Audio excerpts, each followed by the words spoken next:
আসসালামু আলাইকুম রহমতুল্লাহি বারকাতুহ। আলহামদুলিল্লাহ রবিল আলমিন ওসলাতাম আলা সঈদুল আম্বিয়াল মুরসালিন ওয়া আলা আলিহি ওয়া আসহাবিহি আজমাইন। হাদিসের প্রসিদ্ধ 6 কিতাব তথা সিহা সিত্তার মুসান্নিফ ইমামগণের হাদিস বর্ণনা, হাদিস বাছাই এবং হাদিস সংকলনের আলাদা আলাদা মানহাজ বা পদ্ধতি ছিল। অধিকাংশ ইমাম সেই মানহাজ বা পদ্ধতি নিজেরাই স্পষ্ট করে লিখে দিয়ে যাননি, কোথাও একত্রিত করে দিয়ে যাননি। পরবর্তীতে ওলামায়ে কেরামগণ তাদের হাদিস বাছাইয়ের পদ্ধতি, হাদিস সংকলনের পদ্ধতি এবং সেই হাদিসগুলোকে দেখে পর্যালোচনা করে তাদের যে মানহাজ, সেই মানহাজকে আলাদা কিতাবে, আলাদা রিসালা লিপিবদ্ধ করেছেন।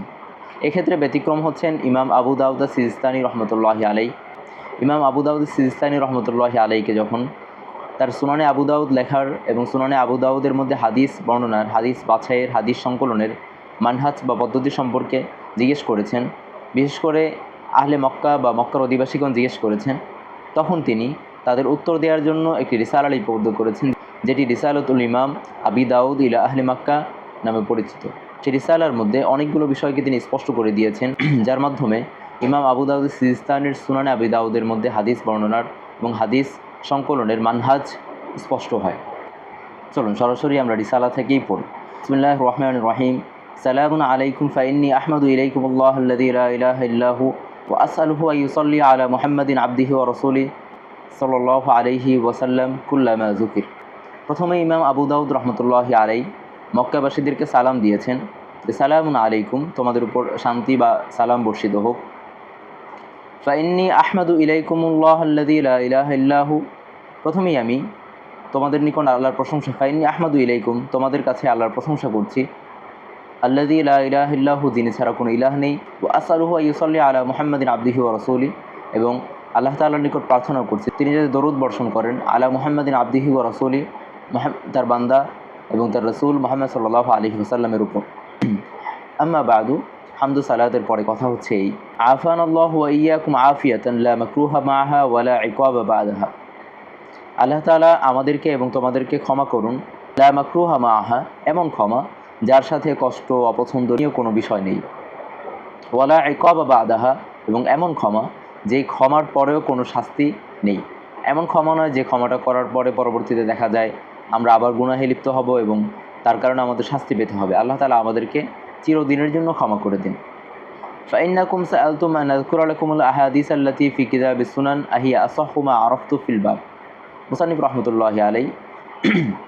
রহমতুল্লাহি আলাই তার রিসালার মূল আলোচ্য বিষয় বা মূল বিষয়গুলোর প্রথম বিষয়টি এই বাক্যের মাধ্যমে শুরু করলেন। তো আমরা একটু প্রথমে বিষয়টা বোঝার চেষ্টা করি যে আসলে মূল বিষয়টা কি।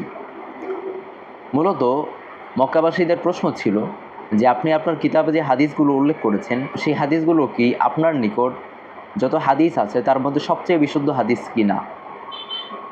আপনার নিকট যতগুলো হাদিস সংরক্ষিত ছিল তার মধ্যে সবচেয়ে বিশুদ্ধ হাদিস কি না? তো ইমাম আবু দাউদ রহমতুল্লাহি আলাইহি উত্তর দিয়েছেন, ইন্নাকুম সাআলতুম আন আযকুরা লাকুমুল আহাদিস আল্লাতী ফি কিতাবিস সুনান আহিয়া আসাহহু মা আরাফতু ফিল বাব।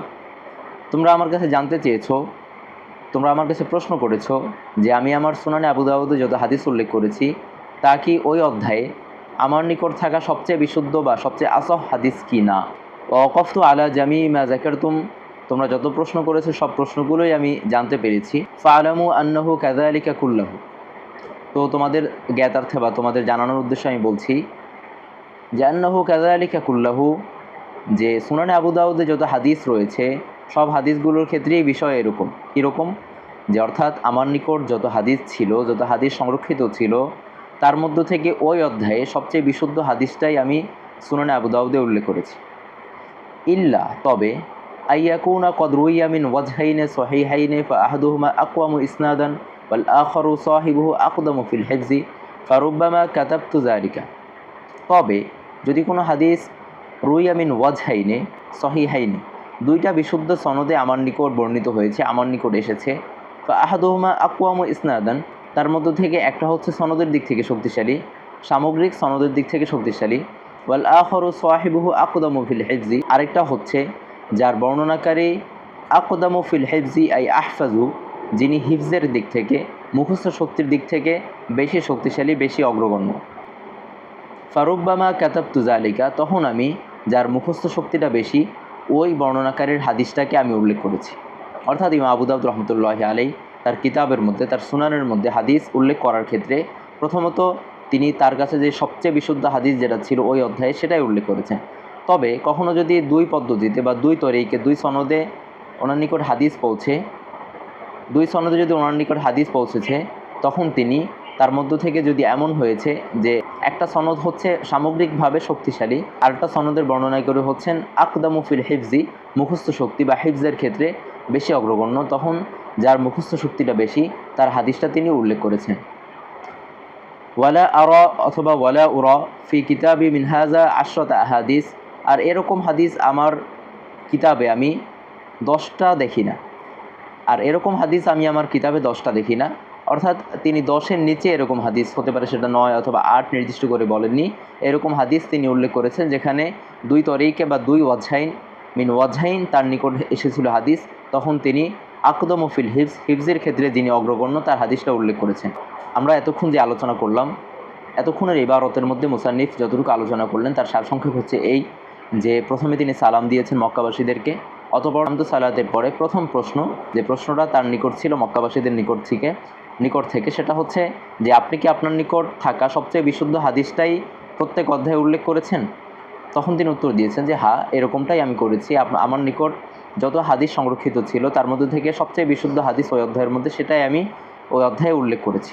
তবে ব্যতিক্রম হচ্ছে যখন আমার নিকট দুই তরিক বা দুই সনদে আমার নিকট কোনো হাদিস এসেছে, তাহলে যেই সনদের বর্ণনাকারী হচ্ছেন আকদামু ফিল হিফজি, হিফজের ক্ষেত্রে বেশি অগ্রগণ্য, সেই হাদিসটা আমি উল্লেখ করেছি। ওয়ালা মাকতুব ফিল বাব ইল্লা হাদিসান ওয়া হাদিসাইন, বেশিরভাগ ক্ষেত্রে আমি যেটা করেছি আমার কিতাবের মধ্যে, যারা সুনান আবু দাউদ পড়েছেন তারা জানেন যে তিনি একটা অথবা দুইটা হাদিস উল্লেখ করেছেন সর্বোচ্চ, তবে কিছু কিছু জায়গায় এর চেয়ে বেশি হাদিস তিনি উল্লেখ করেছেন। ওয়াইন কানা ফিল বাবি আহাদিসুন সিহাহুন, যদিও বা ওই অধ্যায়ে আরও অনেক বিশুদ্ধ হাদিস থাকে, তবুও আমি একটা অথবা দুইটা হাদিস উল্লেখ করেছি। এর কারণ হচ্ছে ফাইন্নাহু ইয়াকসুরু, কেননা আমার কিতাবটা তখন ইয়াকসুরু ফিত্তুল, লম্বার দিক থেকে, দৈর্ঘ্যের দিক থেকে অনেক বেশি হয়ে যাবে, যেটা সবার নিকট গ্রহণযোগ্য বা সমাদৃত না হতে পারে। ওয়াইন্নামা আরাদতু কুরবা মানফাআতিহি, আর আমি তো চেয়েছি আয়ান উকররিবা মানফাআতাহু, যে এই কিতাবের ফায়দাটা মানুষের নিকটবর্তী, মানুষের জন্য উপযুক্ত করে দিতে। ওয়াইন্নামা আরাদতু কুরবা মানফাআতিহি আই ওয়াইন্নামা আরাদতু আন উকররিবা মানফাআত হাযাল কিতাব, এই কিতাবের মানফাআত, এই কিতাবের উপকারিতা আমি মানুষের নিকটবর্তী, মানুষের কাছাকাছি করে দিতে চেয়েছি। আর মানুষ সাধারণত চায় যে সংক্ষেপে তার যে বিষয়টা দরকার সেই বিষয়টা নিয়ে নিতে। তাহলে আজকের আলোচনার আজকের দর্সের সারসংক্ষেপ হচ্ছে যে রিসালাতুল ইমাম আবু দাউদ ইলা আহলি মক্কা, ইমাম আবু দাউদ রহমতুল্লাহি আলাইহির একটি রিসালা, যেখানে তিনি তার সুনানে আবু দাউদের মানহাজ বর্ণনা করেছেন। সেখান থেকে আমরা দুইটা গুরুত্বপূর্ণ বিষয় আজকে জানলাম। একটা হচ্ছে ইমাম আবু দাউদ রহমতুল্লাহি আলাইহি প্রত্যেক অধ্যায়ে তার কাছে থাকা সবচেয়ে বিশুদ্ধ হাদিসটা তিনি তার কিতাবে উল্লেখ করেছেন।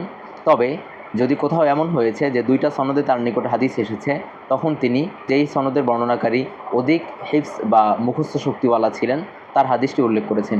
দ্বিতীয়ত, উনি একটি অথবা দুইটি হাদিস উল্লেখ করেছেন প্রত্যেক অধ্যায়ে, মাঝে মাঝে এর চেয়ে বেশি উল্লেখ করেছেন, কারণ উনি চেয়েছেন যাতে ওনার কিতাবটা সংক্ষিপ্ত হয়, মানুষের ফায়দার বেশি উপযুক্ত হয়। ওমা তৌফিক ইল্লা বিল্লাহ। আসসালামু আলাইকুম ওয়া রাহমাতুল্লাহি ওয়া বারাকাতুহু।